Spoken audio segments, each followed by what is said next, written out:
샬롬, 우리 주 예수 그리스도께서 주시는 은혜와 평강이 함께하기를 기도하고 축복합니다. 오늘 함께 읽고 묵상할 말씀은 마태복음 6장 9절 말씀입니다. 그러므로 너희는 이렇게 기도하라. 하늘에 계신 우리 아버지여, 이름이 거룩히 여김을 받으시오며. 아멘. 우리가 주기도를 통해 기도한다는 것은 예수님의 기도를 흉내내는 것입니다. 그것은 장성한 맏형이 입은 예복을 어린 동생이 입고 즐거워하는 모습과 유사합니다. 외부에서 볼 때 어린아이가 맏형의 예복을 입고 있는 모습은 다소 우스꽝스러워 보일 수 있지만 그 장면은 아이의 아버지에게는 흐뭇한 모습이 됩니다. 아버지는 그 아이가 장차 맏형처럼 잘 성장할 것이라는 기대를 가지고 있으며 직접 그 아이의 성장을 위해 힘쓸 것이기 때문입니다.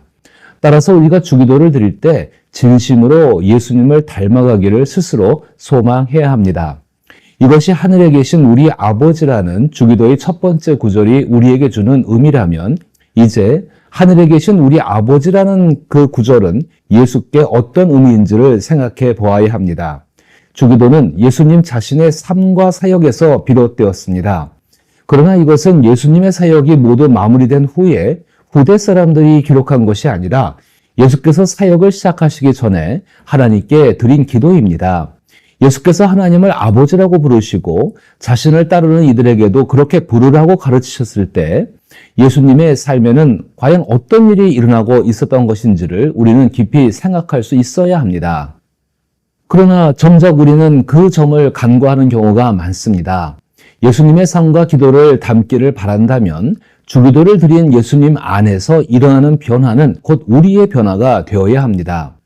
예수께서 하늘에 계신 하나님을 아버지라고 부르신 것은 자신의 소명과 깊은 관계가 있습니다. 예수께서 아버지라고 사용하신 아바라는 단어는 당시 히브리어와 아람어에선 어린아이가 사용하는 아빠라는 의미를 지니고 있었습니다. 따라서 예수님은 하나님과의 새로운 수준의 개인적 친밀감을 세상에 소개하고 제안하신 것입니다. 이는 우리가 일반적으로 알고 있는 내용에 해당합니다. 그러나 저는 한 가지 오해를 풀고 싶습니다. 예수님 이전에는 그 누구도 하나님을 아버지라고 부르지 않았다는 주장은 통설처럼 여겨집니다. 이는 유대인들이 하나님의 이름을 기록하는 독특한 방식에서 비롯된 것입니다.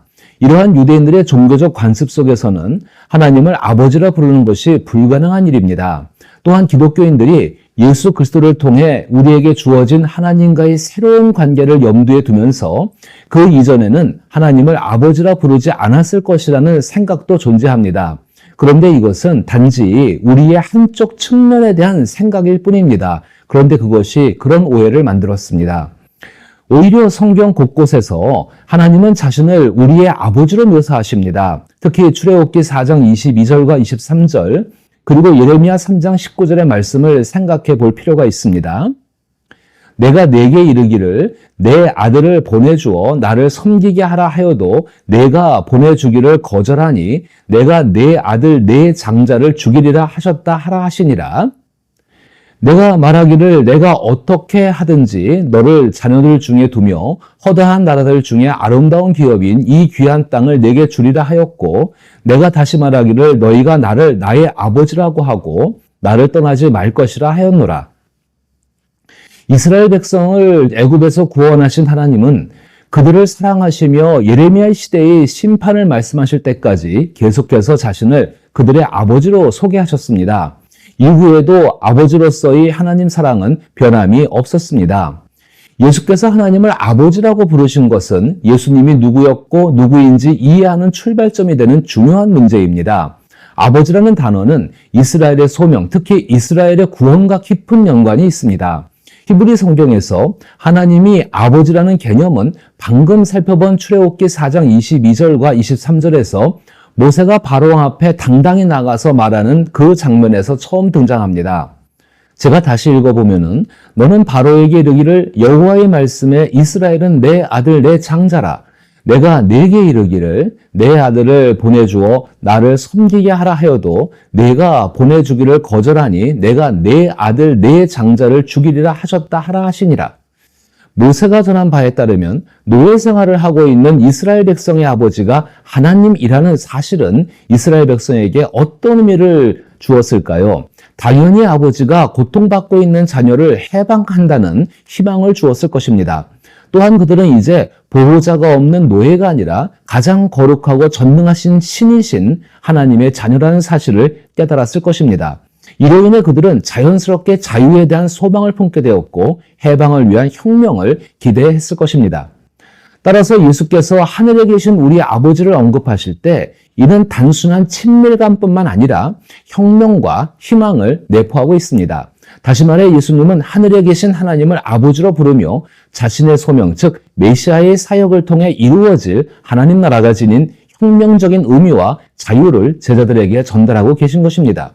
메시아, 장차 올 그 왕은 실제로 온 백성을 향한 하나님의 약속에 초점을 맞추고 사무엘하 7장 14절에서 약속하신 나는 그에게 아버지가 되고 그는 내게 아들이 되리라는 말씀에 따라 사역하실 것입니다. 구약에서 이스라엘 백성들에게 이 약속은 여전히 유효하며 하나님의 모든 백성에게 열려 있었습니다. 이러한 아버지 하나님의 약속으로 인해 이사야 55장 1절부터 3절의 내용이 더욱 의미 있게 우리에게 다가옵니다. 오라 너희 모든 목마른 자들아 물로 나오라 돈 없는 자도 오라 너희는 와서 사 먹되 돈 없이 값 없이 와서 포도주와 젖을 사라 너희가 어찌하여 양식이 아닌 것을 위하여 은을 달아주며 배부르지 못할 것을 위하여 수고하느냐 내게 듣고 들을지어다 그리하면 너희가 좋은 것을 먹을 것이며 너희 자신들이 기름진 것으로 즐거움을 얻으리라 너희는 귀를 기울이고 내게로 나와 들으라 그리하면 너희의 영혼이 살리라 내가 너희를 위하여 영원한 언약을 맺으리니 곧 다윗에게 허락한 확실한 은혜니라. 이 말씀은 억압받고 압제받는 하나님의 자녀들에게 기도가 되며 소망과 희망이 되었을 것입니다. 구약의 백성들은 이러한 하나님의 약속이 이루어질 것임을 믿었지만 그 약속이 실현되기 위해서는 오랜 기다림이 필요하다는 것도 잘 알고 있었습니다. 이루어질 것을 기다리는 소망은 그들의 믿음이 되었습니다. 이러한 믿음은 이사야 63장 16절에서 그 의미를 더욱 분명하게 드러냅니다. 주는 우리 아버지시라 아브라함은 우리를 모르고 이스라엘은 우리를 인정하지 아니할지라도 여호와여 주는 우리의 아버지시라 옛날부터 주의 이름을 우리의 구속자라 하셨거늘 심지어 이사야 63장 16절에서 아브라함은 우리를 모르고 이스라엘은 우리를 인정하지 아니할지라라는 말씀처럼 민족의 희망이 사라진 것 같고 우리가 그토록 안전하다고 여겼던 것들이 먼지와 재로 변했지만 우리는 하나님이 우리의 아버지라는 사실을 붙잡고 있다는 것입니다. 이 사실은 인간적인 희망이 없는 곳에서 메시아를 통해 이루어질 하나님이 우리의 아버지 되심을 통해 그들에게 희망을 주었다는 것입니다. 이처럼 구약의 백성들은 메시아가 오시면 이 약속이 이루어진다고 믿었습니다. 따라서 예수님께서 주기도를 시작하실 때 그것은 그들에게 새로운 출애굽이 시작될 것을 기대하고 있었던 것입니다. 따라서 예수께서 주기도를 시작하시며 하늘에 계신 하나님을 아버지라고 부르신 것은 오랫동안 기다려온 하나님의 약속이 이루어지는 순간을 나타냅니다. 이는 하나님께서 예수님을 통해 아버지가 되시는 것을 바라보는 데 있다는 것입니다. 이러한 하늘에 계신 우리 아버지라는 구절이 예수님께 적용되는 의미는 우리에게 과연 무엇을 요구하고 있을까요? 이는 단적으로 예수님의 소명과 삶의 방식으로의 초대라는 것입니다. 주기도에 담긴 예수님의 삶과 사역, 가르침은 단순히 하나님을 바라보는 새로운 시각이나 시대를 초월한 관점이 아닙니다.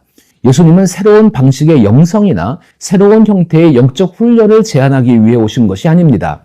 주기도는 예수님을 통해 하늘에 계신 우리 아버지가 이루실 일들로 악에서 벗어나고 포로 생활에서 돌아오며 풍성한 빵을 누리고 하늘에서와 같이 땅에서도 하나님의 나라가 이루어지는 것을 의미하는 것입니다. 하늘에 계신 하나님 아버지는 예수님을 통해 하나님의 사랑을 실현하시기 위해 스스로 위험을 감수하시며 그 일을 예수님을 통해 이루실 것입니다. 따라서 예수님께서 아버지라는 단어를 사용하신 것은 하나님께서 모든 사람의 아버지가 되신다는 사실과 그 약속을 예수님 자신이 이루어야 한다는 소명이 담겨 있습니다. 이로 인해 주기도를 자신의 기도로 삼고 기도하는 사람은 예수 그리스도로 인해 삶의 혁명과 변치 않는 소망 그리고 소명을 가지게 됩니다. 또한 예수님께서 주기도에서 아버지라고 부르신 것은 단순히 마음을 편하게 하고 불안을 해소하기 위한 것이 아닙니다. 그것은 예수님이 직면하는 모든 도전들에 대해 아버지이신 하나님을 의지하여 싸우겠다는 의지를 담고 있습니다. 이러한 의지는 주기도를 자신의 기도로 삼고 드리는 사람에게도 동일하게 나타납니다. 그리고 예수님은 하늘에 계신 하나님을 나의 아버지가 아닌 우리의 아버지로 부르심으로써 이제 예수의 뒤를 따르는 모든 사람에게 예수께서 감당하신 사명과 소명을 수행할 것을 말씀하고 계신다는 것입니다. 우리가 이런 의미를 이해하고 하나님에 대한 확신을 가질 수 있는 한 가지는 하나님께서 다음 단계에서 무엇을 하실지 결코 예측할 수 없지만 하나님을 아버지라 부르는 것은 그 하나님에 대한 믿음을 드러내고 거룩한 대범함을 보여주며 스스로 자기의 삶에서 하나님으로 인한 위험을 감수하는 위대한 행동이 된다는 것입니다. 우리가 하나님을 아버지라고 부르는 것은 단순히 살아계시고 전능하신 하나님 앞에 나가 안녕 아빠 하며 말하는 대담함이나 뻔뻔함이 아니라는 것입니다. 우리가 하나님을 아버지라고 부르는 것은 나를 당신의 견습생 아들로 여겨주실 수 있을까요? 라고 조용히 묻는 대담함이며 예수님을 닮아가기 위해 가능한 모든 위험을 감수하겠다는 결단입니다. 이것은 하나님 나라를 위해 일하겠다고 서명하는 의미를 지니고 있습니다. 그렇게 할 때 우리의 삶은 주 예수께서 자신을 따르는 이들에게 요한복음 20장 21절에서 말씀하신 것처럼 아버지께서 나를 보내신 것 같이 나도 너희를 보내노라 라는 권능 있는 예수의 보내심 속에서 살아가게 됩니다. 이제 우리가 기도를 시작하며 하나님을 아버지로 부를 때 오늘의 말씀을 기억하시기를 부탁드립니다. 그리고 하나님을 모든 사람의 아버지가 되게 하기 위하여 살아계신 예수님의 삶을 닮아갈 수 있기를 축복합니다.